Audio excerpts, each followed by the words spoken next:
Hi, my name is Megan, and I am the Pedagogical Coordinator at KLA Schools of Naperville.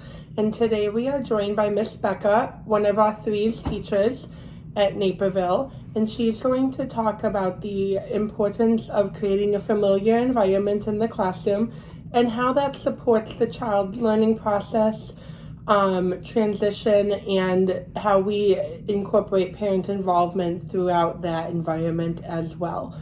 Miss Becca, thank you for joining us today. Of course. Can you tell us a little bit about how creating a familiar environment looks in your classroom?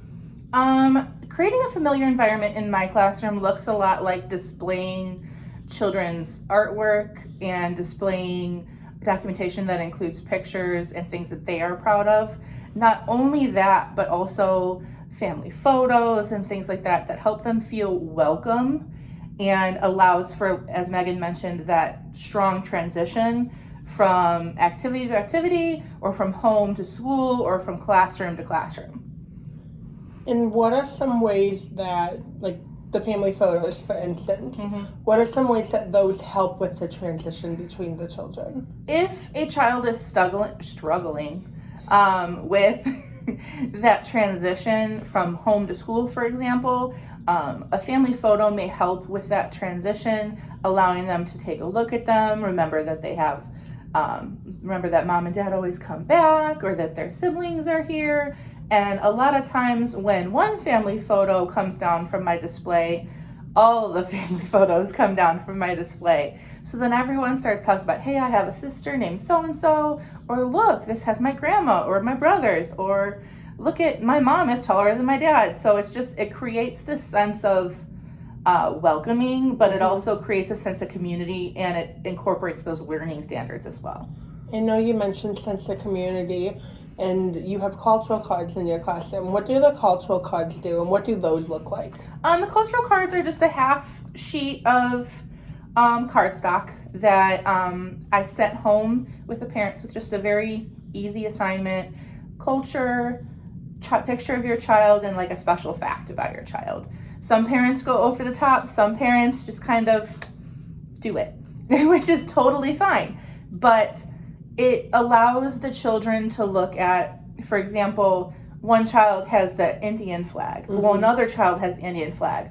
Well, hey, those match. Can I see my cultural card? And then they can kind of talk about, well, do you celebrate this? Do you celebrate this? And then it allows those children to connect with each other, but also allows the families to feel represented in the classroom. And so you said family representation. Beyond just the initial parents giving you the cultural card, giving you the parent wish or the family photo, how are parents involved in your classroom? A lot of my parents are very interested in talking about their careers. For example, I have a family member who wants to talk about, he works on power lines. So he said that's really important to talk about safety around power lines. And then I have some parents that want to come in and be mystery readers. Or we have multiple family events, multiple school-wide events that I have a lot of parental and family attendance and participation in. That's awesome. I love seeing the participation in the classroom.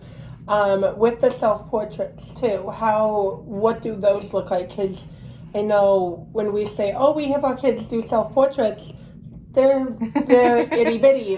We have our babies all the way to our fours do self-portraits. Yep. So why do we do those? What's the importance, and how do they evolve? Well, they evolve from when I first set out the provocation. I typically put a mirror with a piece of paper with a chosen medium. So it could be like a crayon or colored pencil or a marker, or even loose parts or clay.